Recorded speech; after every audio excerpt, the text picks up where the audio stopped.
반갑습니다.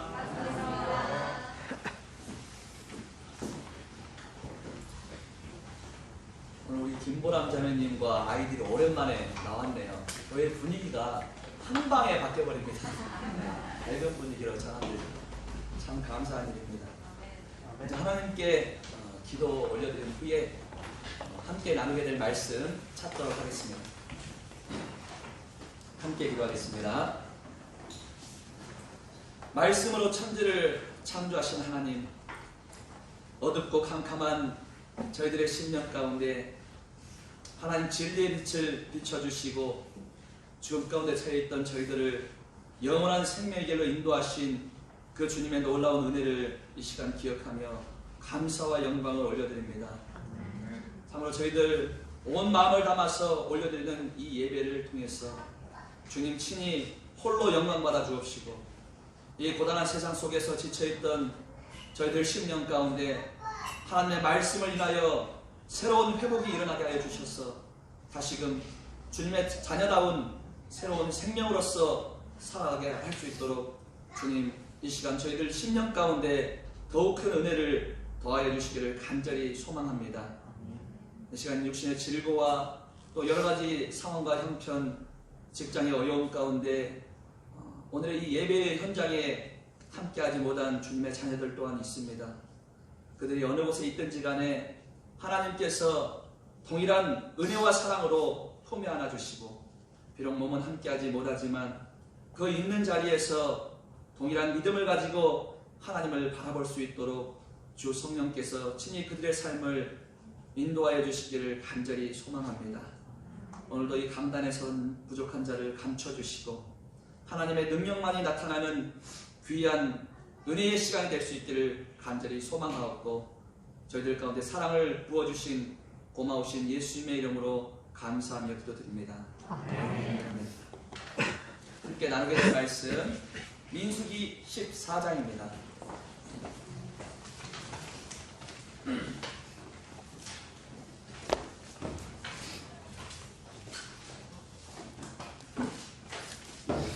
구약성경 민수기 14장 21절로 24절까지 말씀입니다.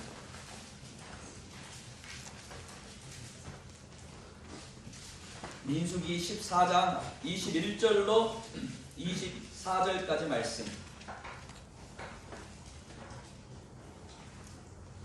제가 한 절, 성도님들 한 절 교독해서 읽도록 하겠습니다. 제가 먼저 읽습니다. 그러나 진실로 나의 사는 것과 여호와의 영광이 온 세계에 충만할 것으로 맹세하노니, 나의 영광과 애국과 광야에서 행한 나의 이적을 보고도 이같이 10번이나 나를 시험하고 내 목소리를 청종치 아니한 그 사람들은 내가 그 조상들에게 맹세한 땅을 결단코 보지 못할 것이요, 또 나를 멸시하는 사람은 하나라도 그것을 보지 못하리라.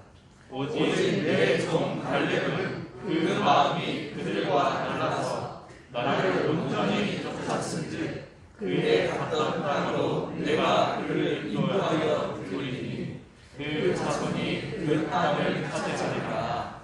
아멘. 세계적인 베스트셀러 작가죠. 톰 소여의 모험을 쓴 마크 트웨인이라는 사람은요, 이런 말을 남겼습니다. 앞으로 20년 후에 우리는 내가 저지른 일보다는 저지르지 않은 일에 관해서 훨씬 더 많이 후회하며 살게 될 것이다. 이런 말을 남겼습니다. 이 말의 의미가 뭐냐면, 우리가 시간이 지나면서 나이가 먹으면 먹을수록 나의 그 지나온 인생을 돌아본다면요, 때로는 내가 너무 늦었다고, 내가 할 수 없다고, 내가 지금 상황 속에서는 절대로 불가능하다고 포기했던 그 일들에 관해서 시간이 지나서 뒤를 돌아보면 내가 왜 그때 그것을 하지 않았을까? 왜 시도해보지 않았을까? 그것에 대해서 많은 후회를 하곤 한다는 것입니다. 한 90세 노인이 자신의 생일을 맞아서 신문사에 기고했던 글을 보면은 우리는 그 내용들을 쉽게 이해할 수가 있어요. 그 글이 어떻게 적혔냐면, 나는 65세에 정년퇴직을 했습니다. 25년 전이죠. 내가 다른 이들보다 더 오랜 기간 일하면서 65세라는 나이가 되어서 퇴직할 수 있었던 것은 직장에서 그만큼 내가 필요한 존재였고 그 분야에서 최고가 되기 위해서 부단히 노력했기 때문입니다. 정년이 되자 직장에서는 나에게 조금 더 일을 해보라고 기회를 주었지만 저는 사양했습니다. 나도 직장을 그만두고 이제 연금을 받아가면서 안락한 여생을 즐기다가 인생을 마감하고 싶은 마음이 컸기 때문입니다. 그렇게 살아온 정년 이후의 삶 25년이 지났습니다. 90살 내 생일날 자식들에게서 생일 케이크를 받는 순간 저는 얼마나 많은 눈물을 흘렸는지 모릅니다.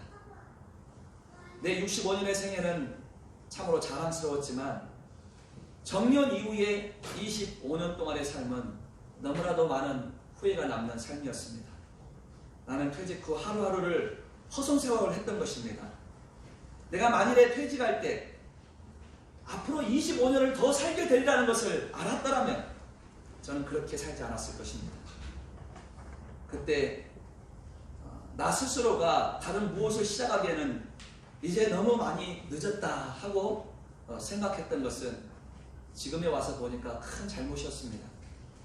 나는 지금 90살을 살고 있지만 여전히 건강하고 정신 또한 또렷합니다.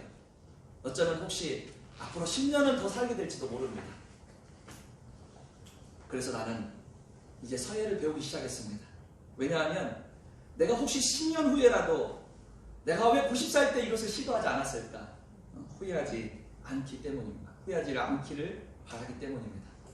이런 글을 기고를 했어요. 자기 지나온 인생에서 자랑스러운 순간들이 있는데 그건 뭐냐? 끊임없이 도전하고 내 스스로 더 할 수 있다는 그 어떤 쟁취하고자 하는 도전 의식이 있었기 때문에 그 삶은 자랑스러웠다는 거예요. 그런데 그 이후에 나는 이제 늦었어. 그만해도 돼. 이쯤하면 돼. 포기한 순간 그 모든 사람들은 다 후회로 남았다는 거예요. 우리의 삶은 꿈꾸고 도전하기를 그치는 순간부터 삶의 의미를 찾지 못하게 됩니다. 성경은 우리에게 무엇을 교훈하고 있느냐? 성경은 우리 모두가 다 나이에 많고 적음에 상관없이 끊임없이 꿈꾸고 도전하라고 교훈하고 있습니다.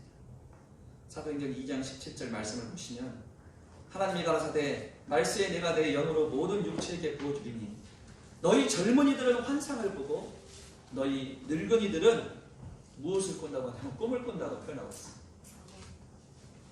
늙은이들이 꿈을 꾼다는 표현은 우리 오늘날 이 세상을 살고 있는 사람들의 마인드로는 참 독특한 표현입니다. 늙은 사람이 꿈을 꿀 수 있다고요. 늙은 사람들은 더 이상 꿈이 없잖아요. 성경은 성령으로 거듭나는 모든 사람들은요 꿈을 꿀 수 있다고 말합니다. 늙어도 꿈을 꿀 수 있다고 이야기를 하고 있어요. 나는 너무 늦었어. 나는 이제 안 돼. 이만하면 됐어. 포기하는 인생이 아니고 끊임없이 도전하는 인생, 꿈꾸는 인생. 그와 같은 삶을 살려고 우리 하나님께서 우리에게 기대를 가지고 계시고 또 우리가 그런 삶에 도전하기를 원하신다는 거예요. 저는 오늘 성도님들과 한 사람을 나누고자 합니다. 이 사람은 성경의 위대한 인물을 꼽으라면 반드시 등장하는 인물입니다. 오늘 본문에도 등장하는 인물이죠. 오늘 본문 읽었던 가장 마지막 구절 24절에 그 인물의 이름이 기록되어 있습니다. 누굽니까? 갈렙이에요. 갈렙. 이 사람의 삶에서 눈에 띄는 점이 한 가지가 있다면 그건 뭐냐면 자기 인생에서 성장하기를 멈추지를 않았다는 거예요. 계속해서 성장하기를 꿈꿨다는 것입니다. 세월이 지나면 사람은 어떻습니까? 육체가 쇠약해져 가지 않습니까? 그러면 이제 뭔가를 도전하는 것도 좀 힘들어지고 무기력해져요. 아, 내가 늙어가는구나. 아, 나 이제 더 이상 뭘 해도 안 돼. 오히려 시간이 흘러가면서 사람은요 뭔가 새로운 것을 이루기 위해서 살아가는 것이 아니고 이제는 뭔가를 포기해가는 삶으로 변해간다는 것입니다. 근데 우리가 이 갈렙의 인생을 추적해가면서 확인할 수 있는 교훈이 무엇이냐? 첫째, 온전하게 주님을 신뢰하고 따르는 사람은 끊임없이 성장할 수 있다. 계속 성장할 수 있다. 두 번째, 하나님의 약속을 믿고 그 말씀에 순종하면 그 결말은 해피엔딩이다. 아름답다. 그것을 우리가 이 갈렙의 삶을 통해서 확인할 수가 있다는 것입니다. 그래서 우리가 신앙의 인생을 살면서 꿈꾸고 바라봐야 할 어떤 특별한 대상이 있다면 가장 큰 분은 바로 예수님이겠지만 우리 성경에 있는 위대한 인물들 가운데는 갈렙이라는 사람을 우리가 충분히 표대로 삼아도 된다. 그런 생각을 좀 해봅니다. 이 갈렙이라는 사람의 인생이 처음 등장한 것은 청년의 시기입니다. 청년의 시기. 그 시기가 언제냐면 이제 우리가 14장을 봤는데 민수기 13장에서 그의 인생이 처음 등장해요. 그 앞에 한 장 넘겨가지고 13장 보시면은 1절로 2절까지 말씀 봐보겠습니다. 민수기 13장 1절로 2절 말씀. 제가 한번 읽어보겠습니다. 여호와께서 모세에게 일러 가라사대 사람을 보내어 내가 이스라엘 자손에게 주는 가나안 땅을 탐지하게 하되 그 종족의 각 지파 중에서 족장된 자 한 사람씩 보내라. 그리고 6절 말씀을 보시니까 6절 보시니까 이제 그 각 지파 가운데 여러 지파들을 얘기하는데 유다 지파에서는 여분네의 아들 갈렙이요 하고 이제 그의 이름이 등장하기 시작해요. 그러니까 하나님께서 약속하신 땅을 주리라 그 이야기를 하고 그 애굽에서 종살이를 하고 있던 이스라엘 백성들을 모세라는 사람을 통해서 끄집어내서 광야길을 걷게 하시고 결국은 가나안 땅 입구에 다다르게 하죠. 그리고 이제 그 가나안 땅이 어떤 땅인가를 탐지하기 위한 정탐꾼을 보내요. 거기에 누군가가 살고 있었는데 그 정탐꾼을 보내는데 이 이스라엘 민족은 12지파의 연합체죠. 그래서 12가지 이 12개의 지파의 각 대표를 뽑습니다. 대표를 뽑는데 그 대표 중에 6절에 유다 지파에서는 여분네의 아들 갈렙이 뽑혔다고 기록하고 있어요. 그리고 방금 읽었던 2절 말씀 보니까 이 뽑힌 사람들은요 그 지파에 아무나 뽑은 게 아니에요. 2절 후반부를 보시면 각 지파 중에서 어떤 자 한 사람씩을 보내라고 그래요? 족장. 한마디로 이 유다 지파의 대표인 족장으로서 이 갈렙이라는 사람이 뽑힙니다. 그런데 이 갈렙의 나이를 보니까 청년이에요. 청년. 젊은 사람입니다. 그래서 우리가 이 성경 말씀에 처음 등장하는 갈렙의 이름 그리고 그의 나이를 봐서 우리가 추측할 수 있는 점은 뭐냐면 이 사람은 그 유다 지파를 대표하는 족장으로서 뽑혔는데 나이가 젊다는 거예요. 그러면 그 유다 지파 안에서 얼마만큼 성실한 삶을 사는지 우리가 추측할 수 있다는 거죠. 참 이 지파를 잘 이끌 만한 리더십을 가지고 있었고 대단히 많은 열정으로 그 지파 안에서 하나님을 바라보고 섬겼다는 것을 우리가 추측해 볼 수가 있다는 것입니다. 사실 우리가 이제 그 가나안 땅을 정탐하는 12 족장들의 모습을 통해서 우리가 확인할 수 있는 건 뭐냐면 실제 이스라엘 백성들 대다수의 시선은 하나님께서 보여주신 그 약속을 바라보는 강한 믿음으로 살고 있는 시선이 아니었어요. 되게 육신적인 시선으로 그들이 어떤 약속의 땅을 들어가겠다는 마인드를 가지고 있었습니다. 그래서 광야길을 걷는 내내 대부분의 그 이스라엘 민족들의 삶의 모습은 어떻습니까? 원망과 불평, 불만으로 가득하지 않습니까? 하나님 원망하고. 그런데 지금 이 갈렙이라는 사람은 그와 같은 종류의 사람들과는 결이 달랐어요. 아주 목표가 분명했습니다. 그의 유일한 목표는 뭐냐면 하나님께서 주리라고 약속했던 그 약속의 땅 가나안에 들어가는 것이 자기 인생 최종의 목표였고 그거 하나님을 바라보기 때문에 수많은 인간적인 생각들을 다 비워냈어요. 하나님 뜻대로만 살겠다. 하나님 약속을 기억고 성취하고 말겠다. 그래서 그의 인생은 완전한 순종으로 나아가는 삶이었다는 것을 그 이후에 계속 우리가 확인해 볼 수가 있습니다. 그렇습니다. 신앙인의 삶은요, 온전한 순종의 삶입니다. 그러니까 신앙생활 하면서 내 생각을 곁들여가면서 신앙생활 하는 것이 아니고 하나님의 약속을 믿고 그것을 신뢰하고 온전하게 주님을 바라보는 믿음으로 사는 것이 신앙생활이라는 거예요. 나의 생각을 적당히 섞어가지고 어떨 때는 내 생각대로 살고 어떨 때는 하나님 생각대로 살고 이게 아니고 하나님이 주시는 그 생각 그대로를 가지고 믿음 가운데 살아가는 것, 그게 바로 신앙생활이고 순종의 삶입니다. 이 이스라엘 백성들 12지파 대표인 이 12정탐꾼이 그 가나안을 정탐했을 때 그들 눈앞에는 누가 보였냐면 아주 덩치가 큰 거대한 아낙 자손들이 보였습니다. 그 땅에 살고 있던 사람들이 아낙 자손인데 그들은 성경에 기록하기를 네피림의 후손이라고 표현하고 있어요. 이 네피림의 후손이라고 표현하면서 거대한 민족이었다고 이렇게 표현을 하는데 그들 등지가 상당히 컸던 것 같아요. 그들에 비해서 이제 자신들의 모습을 보니까 되게 초라해 보였습니다. 그래가지고 이 장면을 본 대다수의 사람들은 어떤 말을 했냐면 이 13장 28절 말씀 보시면요, 28절에 대다수의 그 정탐꾼들이 하는 말이 그거예요.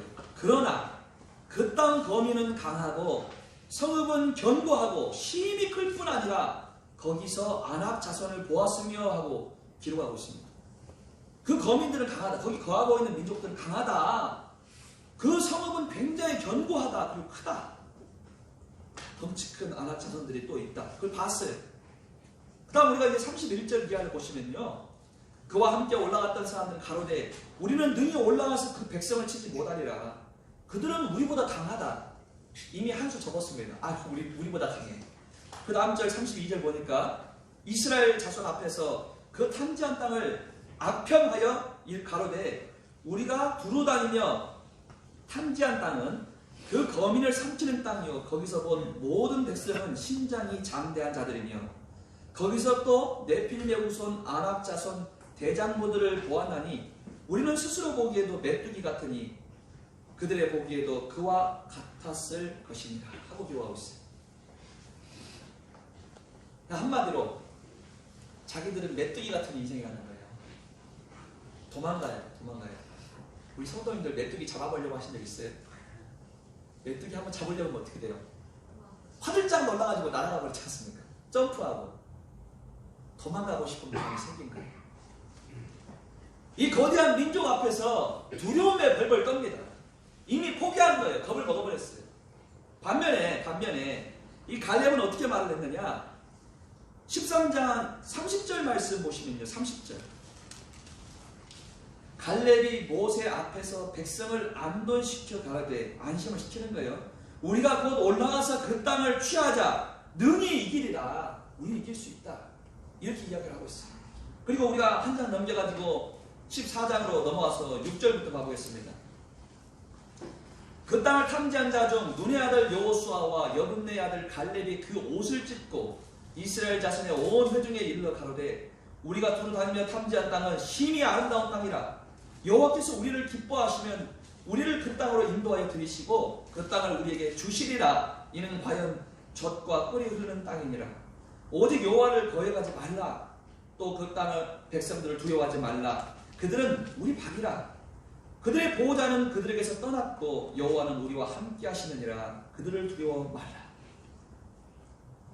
그 12정탐꾼 가운데 단 두 사람, 바로 여호수아와 이 갈렙만이 하나님의 약속을 신뢰하고 있었다는 거예요. 모든 사람이 반대할 때 혼자 찬성하는 사람 찾기 어렵습니다. 모든 사람들이 어떤 뜻에 찬성하는데 혼자 반대하는 사람 찾기 어렵다는 거예요. 오늘 세상이 그렇습니다. 소수의 의견을 가진 자들은 묵살당하고 무시당하는 세상이지 않습니까? 그때도 똑같았어요. 다수가 반대하고 있습니다. 그러나 여호수아와 갈렙은 우리가 이길 수 있다. 왜냐? 하나님이 우리와 함께하기 때문이다. 그와 같은 믿음을 가지고 반대 의견을 제시한 거예요. 여기서 오늘 우리 세상은 아닌 것을 아니라고 말하지 못하는 시대입니다. 불합리함이 있고 불공평함이 있습니다. 직장 내에서도 그런 게 얼마나 많습니까? 사회생활하면서 얼마나 그런 걸 많이 느낍니까? 그러나 입을 닫죠. 왜냐하면 입을 여는 순간 내가 피해를 입을까 봐습니다. 그 세상에서도 참 그런 것에 말을 못하고 억울하게 살다가 어느 날 소신껏 발언하는 사람들이 생겨나기도 하지 않습니까? 사실 소수의 의견을 내기는 쉽지 않습니다. 근데 이들은 담대한 믿음을 가지고 그렇게 외쳤다는 거예요. 이 6절 말씀에 무엇을 찢었다고 우리가 봤어요? 옷을 찢어버렸다, 옷을. 그들의 마음에 교연한 것을 상징하고 있습니다. 사실상 오늘 이 시대의 교회의 역할은 무엇인 것 같습니까? 성도님, 교회는요 세상에 비치고 세상 가운데 여전히 이 복된 소식을 전해야 할 유일한 통로입니다. 그렇기 때문에 많은 사람들이 이 교회에 대해서 아주 부정적인 시선을 가지고 있고 하나님이나 예수님에 대한 아주 악독한 말들을 쏟아낸다 할지라도 교회는 그 교회의 역할 자체에 충실해야죠. 그래서 이 기쁨의 메시지를 전달하는데 많이 노력해야 하는 곳이에요. 그러나 사실은 세상의 많은 사람들의 시선 앞에서 복음의 말씀을 들어보자고 말하는 것 자체를 되게 두려워하고 힘든 경우도 많이 보게 됩니다. 그런 측면에서 봤을 때 우리는 이 갈렙의 자세가 우리에게 귀한 교훈을 주고 있다고 볼 수가 있다는 거예요. 사실 이 갈렙은 어떤 위기에 처해 있었냐면 이 14장 10절 말씀 보시면요, 10절 보니까 온 회중이 그들을 돌로 치려 했다 하고 기록을 하고 있어요. 한마디로 생명의 위협이 그들 앞에 있었다는 것입니다. 그 죽음을 앞둔 상황 가운데서도 과감하게 하나님을 신뢰하고 하나님 편에 모든 것을 건 믿음의 자세들을 우리가 확인해 볼 수가 있다는 거예요. 그래서 히브리서 11장 6절은 어떻게 기록합니까? 믿음이 없이는 기쁘시게 못하나니 하나님께 나아가는 자는 반드시 그가 계신 것과 자기를 찾는 이에게 상 주시는 이심을 믿어야 한다. 그렇게 기록을 하고 있지 않습니까? 우리 여기서 이제 진짜 믿음을 한번 생각해 봐야 됩니다. 사실 이 갈렙과 여호수아는요 나머지 10명의 정탐꾼하고 다른 것을 본 게 아니에요.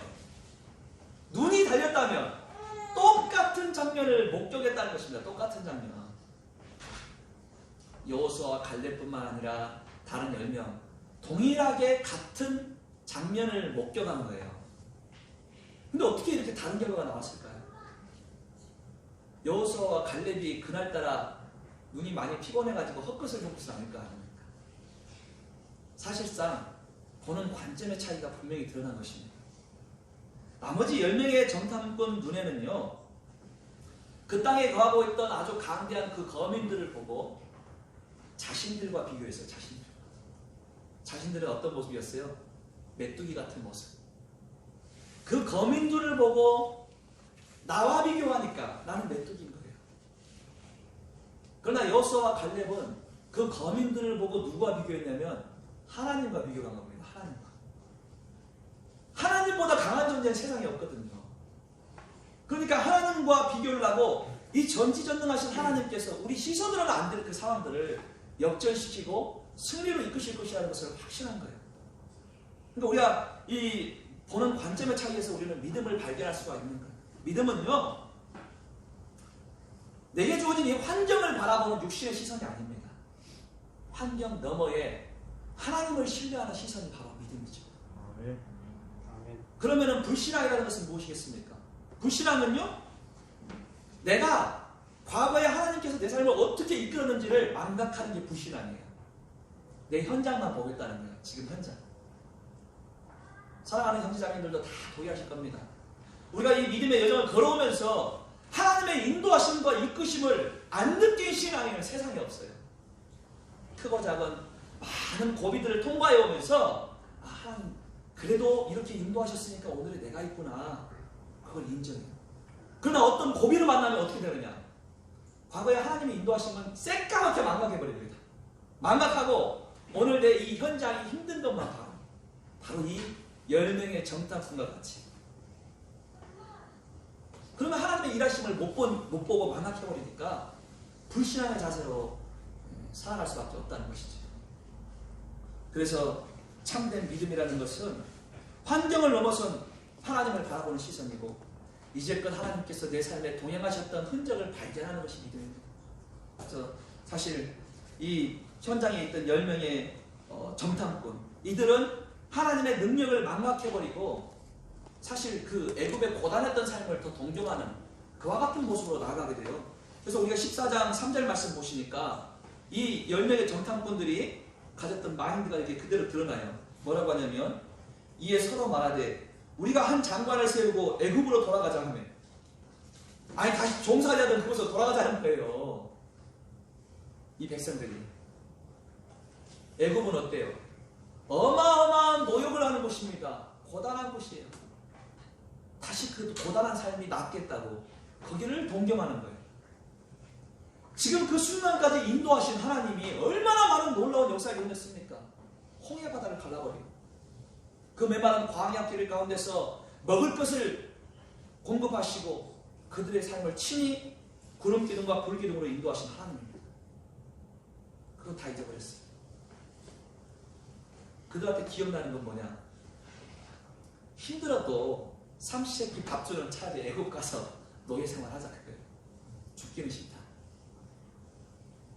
바로 그와 같은 불신앙적인 마인드가 있었기 때문에 이 이스라엘 백성들은 40년을 광야길을 걷게 된 거예요. 40년. 이 불신앙.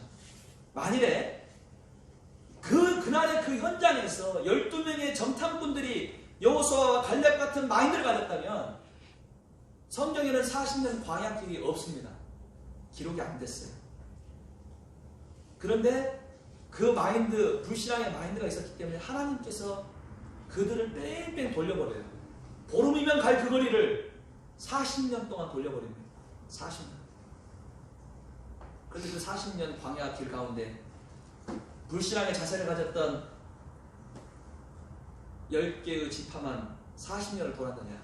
그게 아니라는 거예요. 하나님을 전적으로 신뢰했던 이 여호수아와 갈렙, 이 사람들도 그들과 같이 40년을 돕니다. 왜 이런 측면에서 한 가지 발견할 수 있는 건 뭐냐면, 우리도 많이 교회 안에 형제자매들이 모여있지만 우리 가운데 불신앙적인 자세를 가지고 믿음의 여정을 가는 누군가가 있다면 혹여 다른 성도들도 같이 그 고난에 동참하게 될 수도 있어요. 예를 들어서 교회 안에 분쟁이 생깁니까? 소수의 분쟁 때문에 다수의 성도들이 힘든 길을 가게 될 수도 있죠. 이와 같은 불신앙은 때로는 개인적인 하나님의 연단이 주어질 수도 있지만 또 다른 측면에서는 우리 이 교회 공동체 전체의 연단의 기간이 될 수가 있다는 거예요. 그래서 사실은 사랑하는 형제 자매님들도 우리의 인생길만 본다면은 메마른 인생 같고 때로는 인생의 그 공고한 시련 앞에서 금방 무너져 버릴 것 같은 괴로움의 순간이 있다 할지라도 우리가 이 갈렙의 자세를 반드시 배워야 합니다. 하나님께서는요, 하나님의 귀한 성도 한 명 한 명을 결코 놓치지 않는 분이에요. 반드시 하나님의 은혜의 손길로 보호하신다고 약속하셨고 세상 끝날까지 함께 하신다는 정확한 약속이 말씀으로 보존되어 있습니다. 그러한 측면에서 어떤 고난의 현장이든 간에 그것을 돌파할 믿음과 에너지를 주시는 하나님을 바라보고 갈렙과 같은 마인드로 주님을 온전히 신뢰해야만 한다는 거예요. 그것이 지금 우리 오늘 성경이 우리에게 주는 귀한 도전이자 교훈입니다. 하나님이 함께 하시는 어떤 어려움도 이겨낼 수 있다. 돌파할 수 있다. 그것을 우리에게 일깨워주고 있다는 거예요. 근데 지금 이 갈렙이라는 사람이 결국은 똑같은 어떤 불신앙적인 자세를 가졌던 이스라엘 백성들과 함께 광야길을 돌았지 않습니까? 40년 돌았으면 그 40년 동안도 청년이에요? 아니에요? 청년이 아니죠 이제. 이 지금 정탐꾼으로 선발됐을 때는 청년이었는데 40년을 돌면서 장년이 된 거예요. 장년. 중년의 나이가 되어버렸습니다. 그 나이 동안에 갈렙은 어떤 삶을 살았을까요? 갈렙의 인생을 또 추적해 봐야죠. 사실 우리가 신앙생활을 하면서 장년에, 우리 어떤 청년의 장년에, 그다음에 소망에, 과거에 노년이라고 표현했는데 소망이라고 바뀌었지 않습니까? 이 중년의 시기, 장년의 시기를 보내는 성도들의 삶을 보면은 이 시기가 대다수가 어떻게 살아가지는가를 좀 확인해 볼 수가 있어요. 실제로 성도들에게 있어서 이 장년의 시기는요, 굉장히 육체적으로나 또 이게 심령 안에서나 많은 시험을 받는 시기입니다. 왜냐하면은 청년의 열정만 가지고 살 수가 없는 다양한 환경적인 요소들이 생겨나기 때문이에요. 결혼을 했고 한 가정을 이루어가지고 그 가정에서 책임을 가져야 하고, 또 자녀가 태어나면 자녀에게 신경을 써야 하고, 또 내 가정에 많은 에너지를 쏟아야 하는 시기가 이 어떤 장년의 시기지 않습니까? 그러면서 점점점 무엇을 포기하게 되냐면은 청년 때의 그 열정적인 신앙의 삶을 포기하게 돼요. 점점점 뒤로 후퇴하게 됩니다. 열정은 조금 사라져가고 어떤 의무감에 의해서 신앙생활을 하는 경우도 되게 많이 확인하게 된다는 거예요. 근데 성경에서 예수님은 어떤 말씀하셨습니까? 아무든지 나를 따라오려거든 자기를 부인하고 자기 십자가를 지고 나를 쫓을 것이라 기록하고 있지 않습니까? 여기 자기 부인이라는 말은요, 생각보다 쉬운 단어가 아닙니다. 내가 처한 이 환경 속에서 내가 책임져야 할 일들이 있고 내가 책임지고 감당해야 할 삶이 있어요. 그런데 그 가운데서 때로는 신앙을 우선순위에 두면서 포기해야 할 일들도 있다는 것입니다. 그럴 때 자기를 부인한다는 것 생각보다 어렵다는 거예요. 굉장히 힘든 일입니다. 그래서 대개는 많은 성도님들이 이 중년의 시기를 지나가면서 신앙을 조금 포기하고 나의 다른 것들을 우선시하게 되는 경우가 많아져요.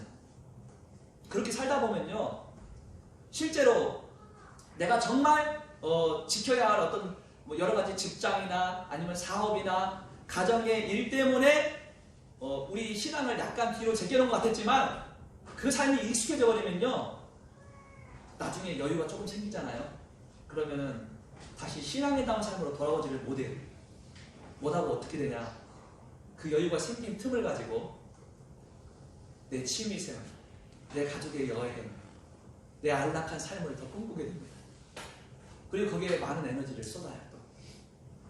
그래서 나 이런 취미가 좀 생겼어, 나 요즘에 이걸 좀 좋아하는데 이걸 좀 하고 있어, 이런 걸 하는데 내가 요즘에 기도 시간을 많이 확보했어, 성경 읽을 시간이 많아지고 성경을 더 많이 보고 있어, 이런 말 하는 분들은 찾아보기가 어려워요.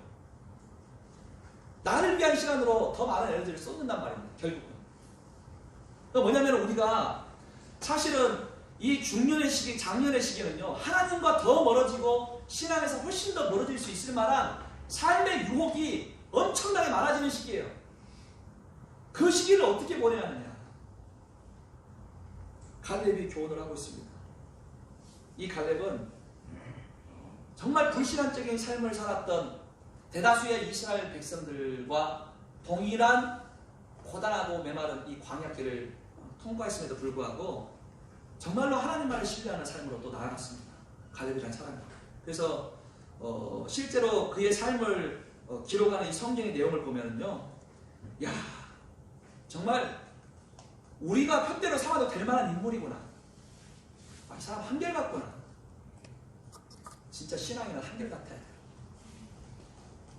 변함없이 하나님만을 신뢰하고 나아가는 어떤 모습들을 확인하게 됩니다.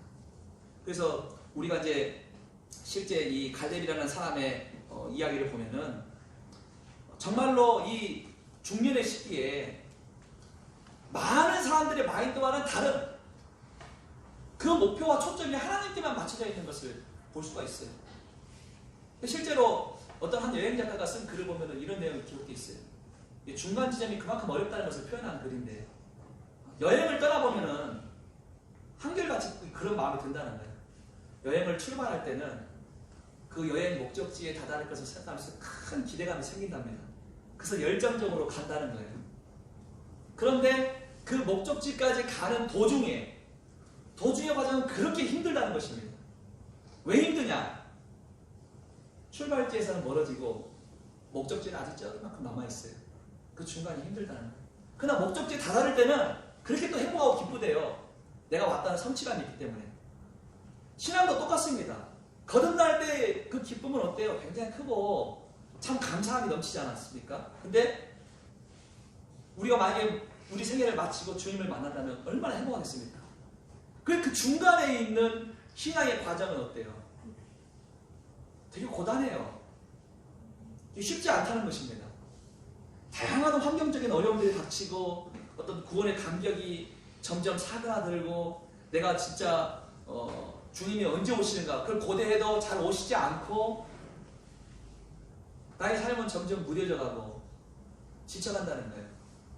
그 신앙이 계속해서 굴곡 이렇게 생겨갑니다. 그럴 때에 하나님으로부터 조금 멀어져 버리면 굉장히 극복하기가 어려워요. 우리가 코로나를 통과하면서도 아마도 성도님들 다들 느끼셨을 겁니다. 코로나 초기에 굉장히 우리나라가 막 떠들썩했잖아요. 대구에서 크게 한번 번진 것만 가지고도 전국이 막 공포에 시달리고 그랬지 않습니까?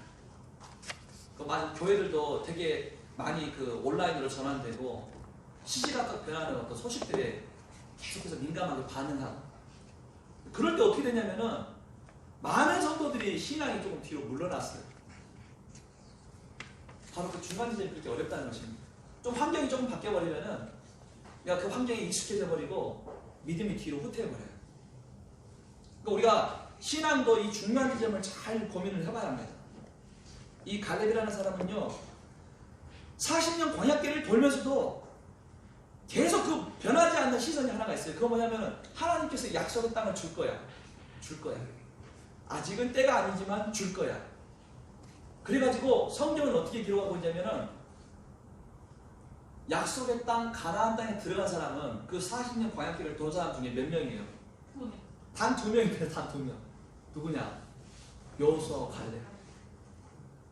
나머지는 그 광야길을 돌다가 다 생을 마쳤어요. 그들의 후손들이 여호수아와 갈렙과 같이 약속의 땅을 들어갑니다. 그만큼 이 갈렙이라는 사람이 마음이 흔들리지를 않았다는 것입니다. 그럼 그 늙었을 때는 어떻느냐? 늙었을 때도 똑같아요. 우리가 성경 말씀 이 민수기 14장을 한번 봐볼까요? 14장 24절 말씀 보시면은 이 갈렙이라는 사람은 늙었을 때도 동일하게 하나님만을 바라보고 약속의 땅을 바라보고 살았다는 것을 확인할 수가 있습니다.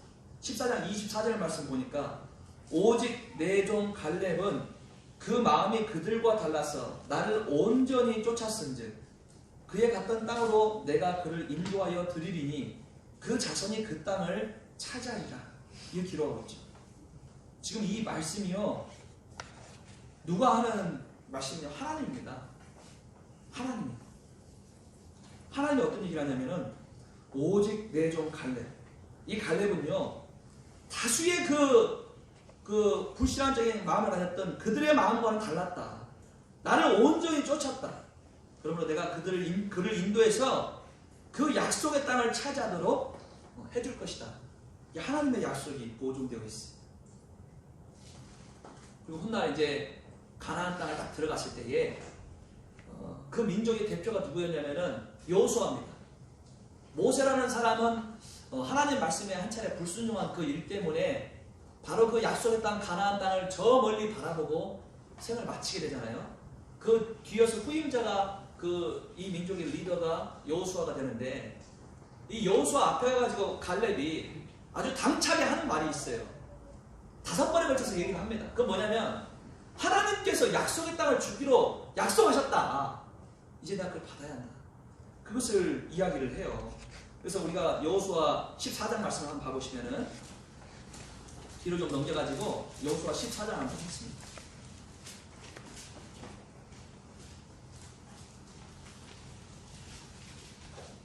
14장 6절 말씀 한번 봐보시면은 청년 때 이 갈렙의 모습이 노년까지 변함이 없었다는 것을 확인할 수가 있는데 여호수아 14장 6절 말씀 보니까 때에 유다 자손이 길갈에 있는 여호수아에게 나아오고 그니스 사람 여분네의 아들 갈렙이 여호수아에게 말하되 여호와께서 가데스 바냐에서 나와 당신에 대하여 하나님의 사람 모세에게 이르신 일을 당신이 아시는 바라. 내 나이 40세 여호와의 종 모세가 가데스 바냐에서 나를 보내어 이 땅을 정탐케 하심으로 내 마음에 성실한 대로 그에게 보고하였고 나와 함께 올라갔던 내 형제들은 백성의 간담을 높게 하였으나 나는 나의 하나님 여호와를 온전히 쫓았으므로 그날에 모세가 맹세하여 가로되 네가 나의 하나님 여호와를 온전히 쫓았은즉 네 발로 밟는 땅은 영영이 너와 네 자손의 기업이 되리라 하였나이다. 지금 그 약속을 상기시키고 있는 것입니다. 갈렙이 당신도 들었지 않느냐, 그 약속을 상기시키고 있어요. 하나님을 온전히 쫓아왔다는 자신의 모습을 또 보여주고 있습니다. 10절부터 또 보시니까 이제 보소서 여호와께서 이 말씀을 모세에게 이르신 때로부터 이스라엘 광야에 행한 이 45년 동안을 여호와께서 말씀하신 대로 나를 생존케 하셨나이다. 아직 살아있다는 것이죠. 그의 나이가 지금 몇 살 됐겠어요? 그 뒤에 보니까 오늘날 내가 85세로 돼요. 모세가 나를 보내던 날과 같이 오늘날 오히려 강건하니 나의 힘이 그때나 이제나 일반이라 싸움에나 출입에 감당할 수 있사온즉 그날에 여호와께서 말씀하신 이 산지를 내게 주소서. 당신도 그날에 들으셨거니와 그곳에는 아낙 사람이 있고 그 성읍들은 크고 견고할지라도 여호와께서 혹시 나와 함께 하시면 내가 필경 여호와의 말씀하신 대로 그들을 쫓아내리라. 보세요. 변함이 없다는 것을 본인이 스스로 간증을 하고 있습니다. 그런데 지금 이 나이가 10절 말씀과 같이 85세라는 거예요. 85세. 나이가 85세가 됐습니다. 그런데 그가 하는 말이 나 아직 강건해. 11절에 그때 40살 때의 나의 그 열정과 나의 삶의 모습은 지금도 변함이 없다. 그러니 난 약속의 땅에 들어가야만 한다. 나의 몫을 받아야 한다. 이것을 여호수아에게 상기를 시키고 있다는 거예요. 스스로가 말하지 않습니까? 나는 온전히 쫓았다. 온전히 쫓았다. 하나님도 그 앞서 뭐라고 했습니까? 그가 나를 온전히 쫓았다고 하나님 스스로도 보증해주고 있지 않습니까? 그와 같은 삶을 살았어요. 그렇기 때문에 이 가나안 땅 중에서도 가장 기름지고 좋은 땅이 뭐였냐면 헤브론 땅이었어요. 근데 이 헤브론 땅이 가장 점령하기가 어려운 지역이었습니다. 그 지역에서도 가장 기름진 땅이었으면 어떻겠어요? 그 땅을 차지하고 있던 사람들이 제일 강했을 거 아닙니까? 그런데 최선봉에 서가지고 그 땅을 차지하겠다고 앞으로 앞장섰던 사람이 이 바로 갈렙이라는 사람이에요. 내가 그 전쟁을 할 것이다. 그리고 그 전쟁에서 이겨서 헤브론 땅을 차지할 거니까 그 땅을 나에게 줘라. 그래서 결국은 이 갈렙이라는 사람이 헤브론 땅에 들어가게 됩니다. 사실 갈렙이라는 사람을 대표하는 단어가 있어요. 그건 뭐냐, 바로 온전이라는 뜻이에요. 온전. 갈렙을 표현하면 성경은요 온전하다는 표현을 되게 많이 합니다. 지금 이 여호수아서 14장도 그렇고 14장 7절, 8절, 9절, 14절까지도 온전이라는 표현이 등장하고 민수기 14장도 보면은 갈렙 자체를 온전히 하나님을 쫓았다고 표현을 하고 있어요. 온전하다는 것은 완전하다는 의미입니다. 그러니까 하나님을 완전한 신뢰를 가지고 쫓았던 사람, 그 사람이 바로 갈렙이에요. 갈렙. 그래서 승리의 대표자고 그 믿음의 끝판왕, 그리고 반드시 완전한 길로 나아가서 하나님을 신뢰하면 어떻게 되는지를 보여준 사람이 누구냐? 갈렙이에요. 갈렙. 대부분의 신앙인들은 어떤 마인드를 가지고 사느냐? 천국만 들어가면 되지 뭐. 그 마인드가 은근히 많습니다. 아이고 뭐 이 땅에서 열심히 신앙생활 해봐야 내 시간만 조금 뺏기고 힘들지. 그리고 나는 지금 이미 늦었어. 나이도 많이 먹고 한데 또 어떤 분들은 지금 상황이 안 되는데 내가 하나님 백성 됐으면 됐지. 그 정도 선에서 그치는 평범한 마인드가 있어요. 평범한 마인드. 그런데 성경도 그렇고 우리 신앙도 그렇습니다. 소수의 사람만 하나님의 약속한 놀라운 은혜를 경험합니다. 진짜예요. 신앙생활 했을 때도 극히 소수의 사람만 하나님께서 주기로 약속한 그 놀라운 상급을 받아들여요. 소수만. 왜냐? 다수는 도전하지 않으니까. 이 갈렙은요, 끝까지 도전한 사람입니다. 그 생의 만료까지 끊임없이 도전했어요. 끊임없이. 그 결국은 뭐냐면 하나님이 진짜 주리라고 한 약속의 땅에 들어간 유일한 두 사람이 되었고, 들어갔을 뿐만 아니라 그 땅에서 가장 좋은 땅인 헤브론 땅을 차지했어요. 갈렙. 우리 신앙인들은 어떻습니까? 베드로전서를 보면은 영원한 영광의 기업을 얻게 한다고 하고 하나님의 주실 상급이 있다 그래요. 그리고 고린도전서는 어떻게 기록하고 있어요? 금이나 은이나 보석으로 지은 신앙의 삶을 살라고 우리에게 요구하고 있습니다. 그 상급이 기다리고 있다는 거예요. 비록 이 갈렙이라는 사람은 불신앙의 백성들과 함께 45년 광야길을 걸으면서 참 고단하게 그리고 더디게 약속을 받았던 인물입니다. 아니 주겠다고 한 것을 45년을 줘봐요. 45년 후에 얼마나 더딥니까? 그 인생 대다수를 거기서 보냈는데 그럼에도 불구하고 흔들림 없이 그 하나님의 주시겠다는 약속을 신뢰하고 갔던 인물 갈렙입니다. 그래서 이 갈렙의 케이스를 우리가 신약시대에 넘어와서 신약 성경 말씀으로 이 갈렙의 삶을 본다면 그는 온전한 예배자였어요. 온전한 예배자. 로마서 12장은 어떻게 기록합니까? 그러므로 형제들아 내가 하나님의 모든 자비하심으로 너희를 권하노니 너희 몸을 하나님이 기뻐하시는 거룩한 산 제사로 드리라. 이는 너희의 드릴 영적 예배니라. 너희는 이 세대를 본받지 말고 오직 마음을 새롭게 함으로 변화를 받아 하나님의 선하시고 기뻐하시고 그 다음 뭐라고 기록하냐면 온전하신 뜻이 무엇인지를 분별하라. 그렇게 기록하고 있습니다. 결국 뭐냐면은 우리가 드려야 할 진짜 삶의 예배, 온전한 예배, 하나님께서 기뻐하시는 예배가 무엇이냐? 우리 몸을 하나님 기뻐하시는 거룩한 산제사로 드리는 이 참된 신뢰, 믿음이 있어야 하는 거예요.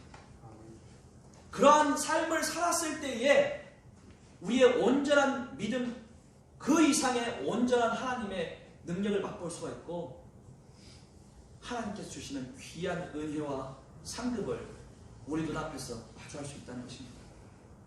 그래서 우리는 이 갈렙의 삶을 보면서 광야에서 엎드려 죽은 수많은 불신앙의 이스라엘 백성들과 한번 비교를 해봐야 합니다.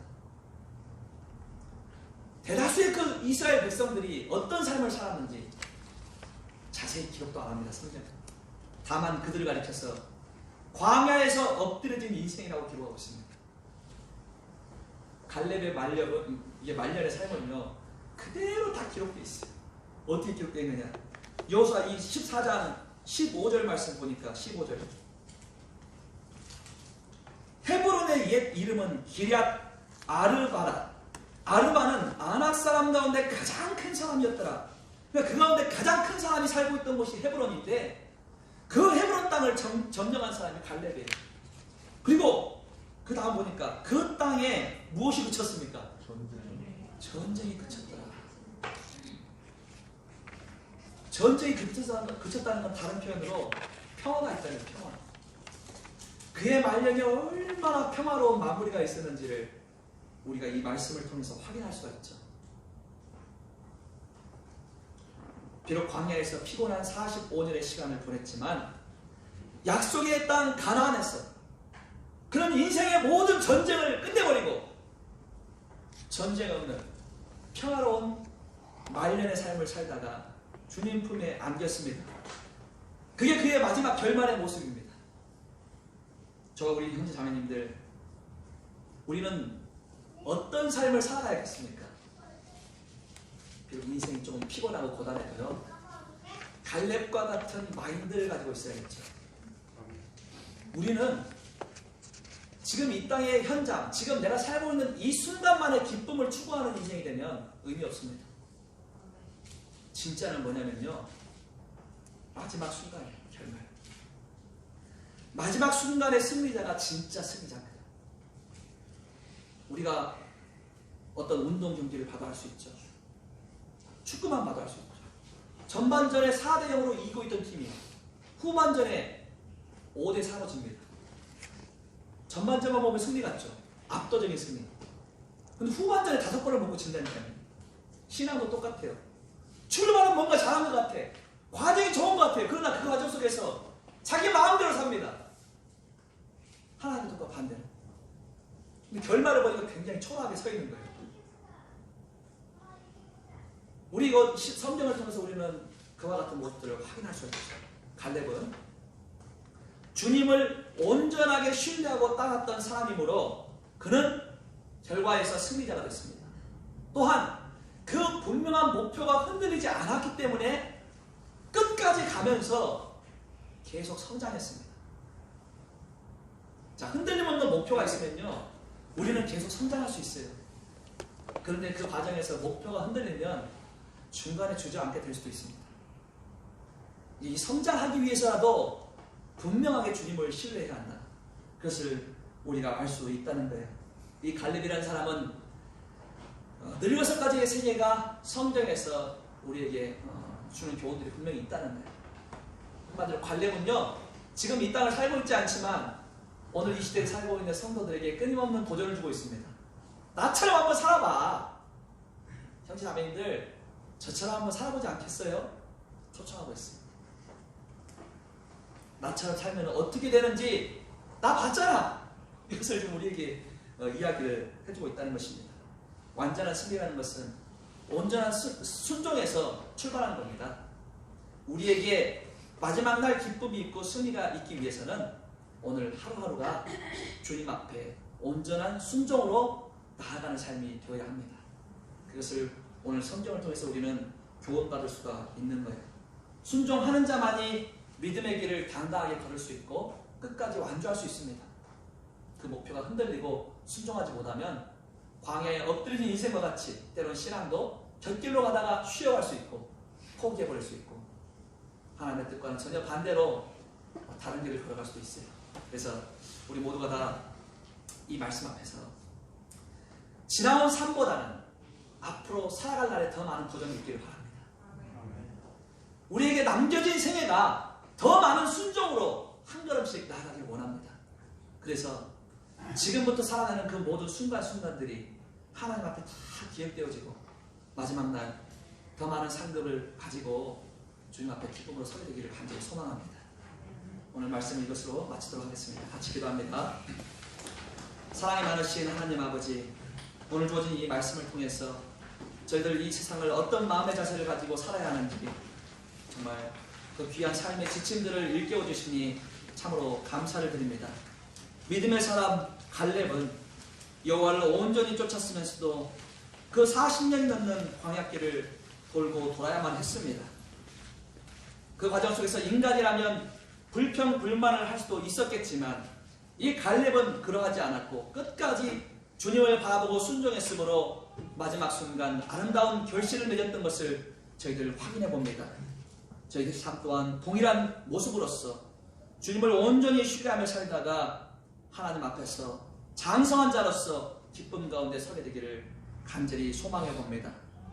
이 광야와 같은 메마른 세상을 살아가면서 때론 저희들도 갈렙과 같이 힘들고 고단한 순간들을 통과해야 할 때도 있겠지만 결국 승리자로서 아름다운 마무리를 했던 그 갈렙의 길을 보면서 저희들 또한 정말로 그와 같은 삶을 살아야겠다 결단하고 믿음으로 한 걸음 한 걸음을 뗄 수 있도록 주 성령께서 큰 힘을 주시고 인도의 걸음들을 뗄 수 있도록 성령의 등불로 이끌어 주시기를 간절히 소망합니다. 내 종 갈렙은 나를 온전히 쫓았다 했던 하나님의 음성과 같이 저희들 또한 저희들의 생애를 마쳤을 때에 너는 참으로 신앙의 여정을 잘 살아냈다 칭찬받는 우리 광주 다사랑교회 모든 성도들이 될 수 있기를 또한 간절히 소망합니다. 이제 돌아오는 이 새 한 주도 영육간의 간절함을 허락해 주시고 사랑하는 모든 성도들의 삶 가운데 하나님의 은혜의 손길이 함께할 수 있기를 간절히 바라고 원하오며 저희들과 늘 동행하시는 고마우신 예수님의 이름으로 감사하며 기도드립니다.